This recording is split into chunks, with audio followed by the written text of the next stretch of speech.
Oh my goodness, ladies and gentlemen, we learned a metric ton about our Dallas Cowboys, including the fact that I will never, ever doubt the front office ever again because they probably just hit on every single rookie that they got in this particular draft class. Let's get into the Dallas Cowboys versus Las Vegas Raiders preseason week, I guess, what is this, week 3? The Cowboys took like week 1 off, I think. Preseason week 3 content, and we're going to talk about some good stuff, some bad stuff, and some ugly stuff.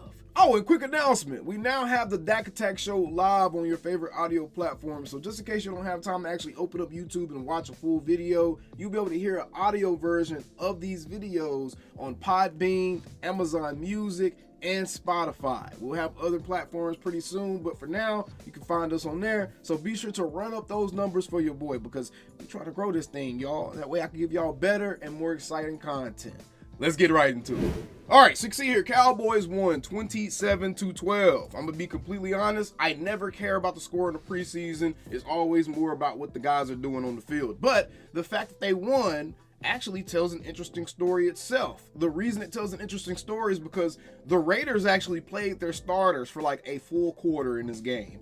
The Cowboys at no point never played their starters. They only played a handful of their starters. In fact, they played Tyler Guyton, they played Cooper Beebe, which one of those guys, or I think both of those guys, haven't officially been named the starters yet, but they're the starters. And then they played a couple of other guys on defense, right? But for the most part, we were able to learn a whole lot about this game. As Mike McCarthy said in his post-game presser, he learned a lot about his team. The team took a step forward. I agree with this because we saw some things take shape that are just extremely exciting for this upcoming season, right? So for one, I just want to point out, the Cowboys' second team is better than the Raiders' first team. Whether it's offense or defense, both units did their thing against the Raiders' best players. Now, I will say the offense did struggle a little bit more with that Raiders defense, especially early on. Trey Lance had to take some time to get settled in. Cooper Rush was able to get us another 3 points, but Trey Lance had to take a little bit of time to get settled in before he started playing pretty nicely, got us a rushing touchdown and a passing touchdown.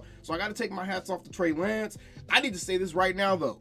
Trey Lance and his performance has absolutely no bearing on Dak Prescott. In fact, we all need to stop bringing up Dak Prescott as it pertains to Trey Lance because those two things, they no longer correlate. It's very clear right now. Trey Lance is in no shape. He's in no position to think that he can just step in for Dak Prescott and then the Cowboys are going to continue to ascend and continue to grow in the same direction that they've been going in. Trey Lance is nowhere near Dak Prescott as a quarterback right now. The only thing that he probably does better than Dak Prescott right now is probably run, and that's because he's faster. But that's about it as far as being a quarterback and the nuance that it takes to be a quarterback.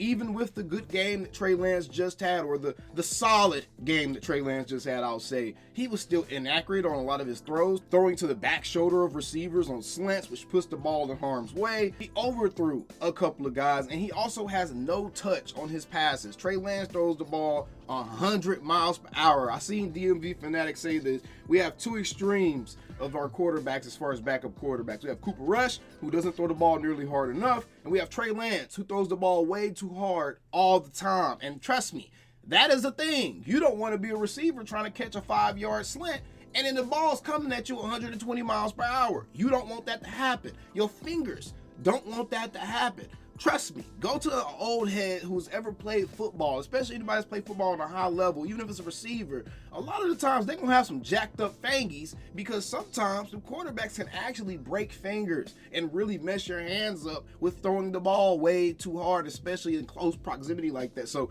I think that's the reason we're seeing some of those bobbled catches and just some of the balls getting tipped off the receiver's fingertips because he's throwing it way too hard, not enough touch. Yes, you need to zip it in there, but there's a way you can zip it in there without actually throwing the ball as hard as you possibly can, right? And Trey Lance, he still needs to learn the nuance of the quarterback game. He doesn't know how to read a field yet because he's still late processing. There was a pass where he had Ryan Flanoy on an out route, and he just waited and waited and waited and waited, and then he finally dumped the ball off to Flournoy when he was like a foot or two away from the boundary. So he couldn't do anything with the ball. Had you just dumped the ball off to him a little bit earlier than that, you could have let your playmaker at that point, your receiver, your ball carrier, have at least a chance to do something with the ball. And it's stuff like that, just timing things like that Trey Lance really has to get better at. And you don't get better at stuff like that without reps. And that's why I think the idea of the NFL kind of loaning out some of their players to the spring league, the UFL,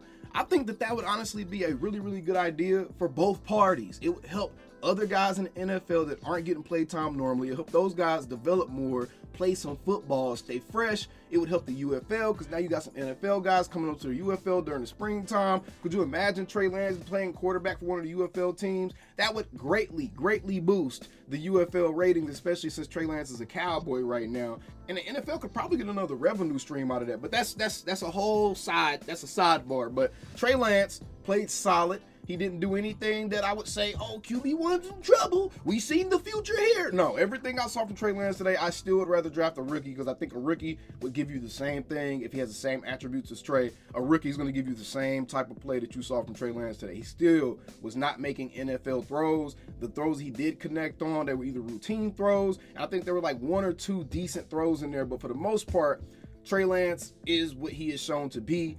He did have a better showing today than he did last week. So at the very minimum, we can just hope that his trade value is going up, that he's boosting his own value a little bit so the Cowboys can do something with him. But as far as him threatening for that QB1 position or any excitement bubbling for a potential Trey Lance-led future Cowboy team, I'm just not there, y'all. I have not seen what I would want to see out of a guy that's been in the league for 4 years now. Trey Lance is not a rookie. He's not a second-year player. He's not a guy that's never had a chance to play. He's had chances. He's been in the league for 4 years now. I'm not excited about what I'm seeing out of Trey Lance at all. For perspective, that's around the same amount of time that Jalen Hurts has been in the league, guys. So these dudes, Trey Lance is just way far behind what you would want a starting level NFL quarterback, where you want them to be at. Regardless if he's played or not, he's way far behind where you would actually want him to be at. And I'm telling you right now, he's playing solid, he's doing well, but there's just a lot of growth left on that tree for him, and he still needs to branch out a little bit more. But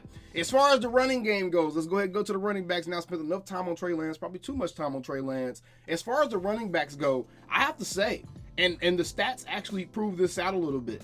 To me, Deuce Vaughn was the most impressive rusher on the day. And there's something that Deuce Vaughn has that no one else has on this entire running back roster. But before we get into that, a word from our sponsors, BetUS, America's favorite sports book. Use my link in the description and pinned comment below right now. You can get 125% first-time cash deposit, and you can experience some of the fastest payouts in the industry. So whenever you win on your bets, you'll be able to get your money pretty quickly. Now, one of my favorite things about BetUS, outside of the fact that you can pretty much bet on games any way you want to, whether it's over-unders, the money line, point spread, or you want to do some parlays, you can do all of that through BetUS. But even if you're someone that's new to betting and you just kind of want to dip your toe in it, BetUS has it set up on their website to where you will actually get a quick crash course into betting. So if you're a newbie, you can come down here, read some of the rules, and you'll get a quick understanding of exactly how to bet, what to bet, and what different betting terms are. So BetUS is very user-friendly. It's new better friendly. So be sure to use my link in the description below and in the pinned comment again, so you can sign up now and experience 125% first-time deposit bonus. Now, without further ado, let's get back into our program. Deuce Vaughn has elusive size. Deuce Vaughn has innate ability to just disappear in front of defenders. Like, he's so small, and the guys that he's running behind are so big that anytime he cuts that ball back or anytime he gets a chance to create, it's going to create havoc for the defenders because they have to get their eyes on this dude, and he's quick, he's shifty, he's stronger than he looks, and honestly, running behind a Cooper Beebe-led offensive line, Deuce Vaughn looks a lot better than he has in the past. There was a time he ripped off like a 10 or 12 yard run, and he just looked really, really good today. He looked fresh. He was running quick. He looked like he had some explosiveness. And honestly, it looks like if he gets a lane, he has some breakaway speed as well. So I really, really like Deuce Vaughn. Deuce, to me, was the most impressive running back out of all the running backs yesterday. Malik Davis, I don't think he's doing himself any favors with his showings. The offensive line. The offensive line is, in fact, getting some push. And it's not even our full first-team offensive line, but the offensive line is getting some push. And I think just the offensive line being better, and it's clearly better than it was in 2023. I think the offensive line being by itself, being better, is going to result in a better run game regardless of who's back there rushing the ball. But I'm going to tell y'all, I think by the end of this preseason, we could find Deuce Vaughn working his way up this running back depth chart. And I wouldn't be surprised at all if he ends up taking that running back 2 type of scenario where we have Zeke, Rico, or Rico, Zeke, however you want to put those guys, and then Deuce right behind them, because Deuce is running loose. And I think Deuce combined with Cooper Beebe and just that chemistry there, and Deuce understanding how to play behind that dude, I think that's going to go a long way. And I would love to see that K-State connection kind of reignite here with the Dallas Cowboys. But Deuce Vaughn, for the first time, I feel like Deuce Vaughn actually showed me something as an NFL running back. Not as a gadget guy, as an NFL running back, taking handoffs and being able to make something out of nothing and being able to save plays and spinning out of contact. And I don't have all the fancy clips and stuff. I'm going to do film sessions throughout the week, guys, so be sure to subscribe, because I'm going to have about 3 different film sessions per week. Every time we have a game, I'm going to have 3 film sessions on 3 of the guys that I wanted to look over the most. And I already have my 3 in mind for this week. I'm going to keep it to myself, right? But Deuce Vaughn, very impressive to me overall. I think he did a really great job of running the ball. Trey Lance, I'm going to be honest, I'm not super impressed with his rushing of the ball, because that's something that in today's NFL, I think every NFL quarterback can do. Even Dak Prescott, with one leg at this point in his career, even Dak Prescott last year showed the ability to get out the pocket and run around when he needed to, okay? So what Trey Lance was doing as far as running the ball, it wasn't anything amazing. It wasn't anything where he was making these amazing plays. It was like pretty straightforward. Okay, you don't see what you want to see? You can run right here because there's clearly a lane open. I just don't think that teams are still playing for Trey Lance to run around back there yet. So I'm not getting too happy about what we've seen out of Trey Lance running the ball, because to be quite honest, we don't want your quarterback running the ball that much, especially since it's really coming from the fact that he can't read the field the way he needs to be reading the field, and he may not be confident in making some of the throws that he needs to make either. But running backs, quarterbacks, kind of went over that. The receivers, there was a guy that stuck out to me, even though the statistics don't really show it out.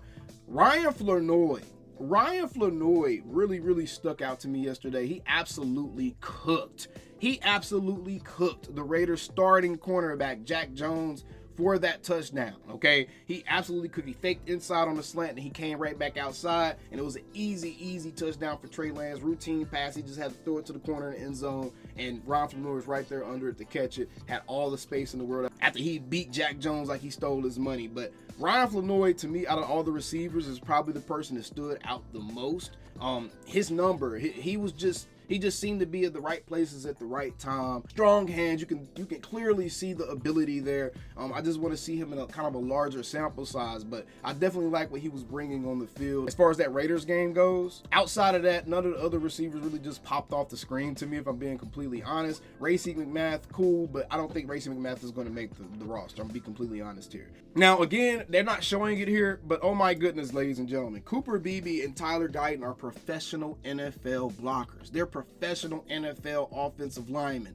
Cooper Beebe and Tyler Guyton have impressed me more and more every time I see them on the field. Every time I get a chance to watch any of their film, I'm excited to dive into both of their film sessions this week, because they played roughly for about a quarter, and I want to say Beebe came back in the third quarter to play a little bit more. But Tyler Guyton and Cooper Beebe handled the Raiders' starting defense with flying colors. I don't think there was many things that I saw. I think there was one play. There might have been one play where Cooper Beebe didn't get to the second level quick enough, and he wasn't able to get to a linebacker that really could have busted open a run play for a lot more than what it got, even though it was still a successful run play, because I think it got us like 7 or 8 yards. I think Cooper Beebe was a little slow getting up the field, up to that second level, so he can keep that linebacker from interfering with that play. But beyond that, those guys were balling. Tyler Guyton absolutely stood the test against the Raiders defense. Max Crosby even had to give Tyler Guyton some props here. He with a nice little helmet bump, pretty much letting the dude know, like, hey, you're legitimate, bro. You're legitimate. Anytime you see one of the best pass rushers in the league go out of his way to headbutt a rookie and kind of be like, hey, man, you doing your thing, that says a lot. And Tyler Guyton is really, really strong out there. He's really strong. He's big. I think him getting beat by Micah and Micah using a lot of that speed rushing on him in practice is going to help him get ready for that move by the time the season starts. And at this point, start Tyler Guyton, start Cooper Beebe. Let's end the conversation, because Cooper was putting people on their ass again. He dirted them again, bro. Getting up to that second level and just tossing the linebacker out the way. Even though the play was already busted at that point, he still tossed the linebacker out the way. And those dudes, man, those dudes are like professional brick walls right there. And they're very, very excited. There's a lot to be excited about as far as the Cowboys offensive line. Now, there's also a ton to be excited about with the Cowboys defense. For one, again, 12 points. The Raiders used two guys that are battling for the starting quarterback position for the most part in this game. For one, that's very, very important, is the fact that our defense had to go against the Raiders' first team offense, okay? That means that what we saw from our defense, specifically in like the first quarter of the game, that was a legitimate litmus test to really see where this team is and where this defense is and who these guys are. And there's a couple of guys that I really want to shine a light on, and I really want to give them some credit. There's a couple of guys I want to shine a light on, but first, I'm going to address the bad. There were no sacks. There were no sacks in this game. We're still not really generating much of a pass rush at all. There were very few times where the Raiders quarterbacks just really seemed under pressure a lot as well. I mean, the pocket was collapsing on them a few times, but there was just no imminent danger as far as a pass rush goes. And I suspect once we get the D-Laws and the Micah Parsons and the starting linebackers and starting D-linemen in there, I suspect we will see that start to change a little bit. But the interception was still there. They were still able to come away with an interception. And Kemon Hall is going to create a difficult roster decision for someone. He's a cornerback. He's someone I had no clue who he was on the field. I think he's wearing like number 43 or something like that. And he's not even listed on the Cowboys roster, but he played really, really good football. Like, honestly, he was playing really good football today.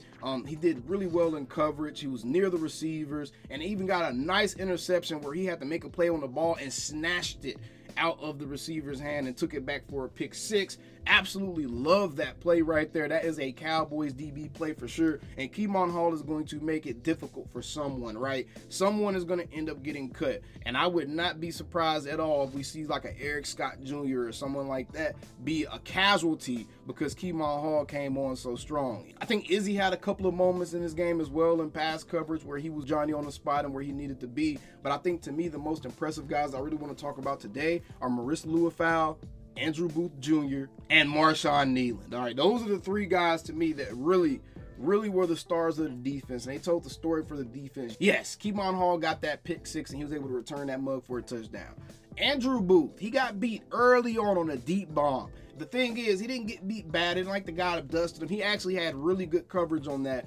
He was just a step behind, just a step late on that coverage, and that's the only reason they were able to complete that. But he still was even able to get a good contest in diving, able to get a good contest, so he competed right there. But throughout the rest of the game, man, Andrew Booth was competing his tail off. Tackling, he is an amazing tackler. He is an amazing tackler at that corner spot, man. He was all in the flats, wreaking havoc, tackling guys in the open field. Nice, strong, sure tackles. I was really impressed with the Cowboys trade piece that they just got from the Vikings. Really impressed with what he showed, even though, yes, his coverage, he seemed like he was a step late in coverage for most of the night. I will say it seems like at times when he's playing that off coverage, that gives him issues for some reason. He seems like the type of guy that needs to get physical with the opposing receiver off the line. So he needs to play a little bit closer to the line, and then he's in better position. But anytime he was off coverage, he was a step late in coverage for sure. But he kept everything in front of him. There were no real big plays outside of that first one that they sent to him. And they were going at him over and over and over again. I mean, you saw 25 on the screen like every passing play. They were challenging him over and over again, and he was competing. He was making tackles out there. He was playing with some enthusiasm, and I was very encouraged with what I saw from Andrew Booth Jr. Again, haven't had a chance to watch the All 22 film yet. It's not out just yet. I am going to dive into that and look at a few guys off of this defense, a couple of guys off the offense, but there's some things that I really need to look over as far as the All 22, man. Andrew Booth Jr., from the game film that I was watching, he looked really impressive. Even though he had his mistakes, he had his issues, he looked impressive as far as being someone that was tossed away from another team and another fan base and saying, oh, he's terrible. I saw a lot to like from this dude, and I'm going to just leave it at that. Now, as far as Marshawn Kneeland, this dude is a professional run stopper. Marshawn Kneeland is a Pro Bowl level run stopper right now already. I know we haven't played any real games or anything, but I'm telling you, just from the way he's jumping off the film, how he's holding his lanes, how he's holding his gaps, how he's setting his edges, how he's washing down the line in order to kind of work his way towards the run action. Marshawn Kneeland is a professional NFL run stopper, and this dude, you have him and D-Law on them edges on any type of rundown. You have him and D-Law on the edge, move Micah to an off-ball backward position, and your run game, just by making those moves, your run game should be substantially better than it was last season. I absolutely love what I was seeing from Marshawn Kneeland, but again, he's one of those guys that was in the trenches, so I'm going to need to look at the All-22 to really be able to break down what he was doing during that game for you guys. This is kind of just like a recap as far as like what happened last night, because the game was really late. And then the last guy, I just kind of want to go over real briefly. We're going to have more content going over some of these other guys, because there was a lot to talk about and a lot to like in this game. Other guy I want to go over real briefly, Maurice Luafau. Same thing, another rookie playing with his hair on fire, shooting the gaps, playing through contact, finishing plays. He is proving to be an asset in the run game and stopping the run. And Maurice Luafau is another guy that needs to get more and more snaps and get more used to the NFL speed of the game. And I think he's going to be an absolute baller. There's a lot to like about this Cowboys defense. And I'm going to be honest, y'all, they may have been right as it pertains to not needing to make many moves to replace some of those rotational pieces like the Dante Fowlers and some of those other guys. They may have been right because they do, in fact, have a lot of depth and a lot of talent with some guys that didn't get a chance to play last season, and even the rookies that they brought in is really supplementing this team and this defense extremely well. So Marshawn Kneeland, Maurice Luafau, I liked Andrew Booth Jr. Wanye Thomas continues to display a high football IQ. Anytime he's on the field, he just seems like he's making the right plays. And just overall, the defense looked really nice, and I enjoyed everything that I've seen. Something negative real quick, Jalen Cropper, he did fumble a punt return. That was unfortunate, but Brandon Aubrey did kick a 66-yard field goal. So we all know that he has that in the tank, right? So either way, let me know down in the comments below, what were your biggest takeaways from Cowboys Raiders? I don't want to make this video too long because we got a lot to cover throughout the rest of the week. Just kind of want to get the ball rolling with this one today. But either way, let me know again down in the comments below, what were your biggest takeaways from this Cowboys Raiders game? And if there was anybody that you wanted me to look over film for, who would it be? Let me know down in the comments below. We steep them same Cowboys.